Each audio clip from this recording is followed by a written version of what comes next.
Welcome to our channel. In this video, we'll guide you step by step on how to sign in to your Amazon Seller Central account. Accessing your account correctly ensures you can manage your listings, orders, and business settings safely. Step 1. Go to the Amazon Seller Central website.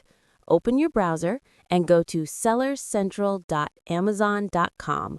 Always check the URL to make sure you're on the official site. Step 2. Enter your registered email. Type the email address associated with your Amazon Seller account and click Next. Step 3.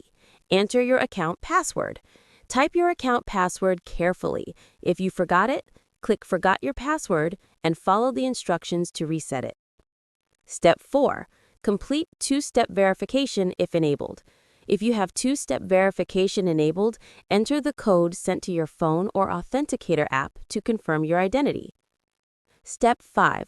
Access your seller dashboard.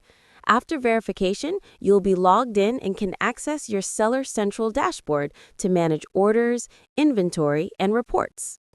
For more helpful e-commerce tutorials, don't forget to like this video and subscribe to our channel.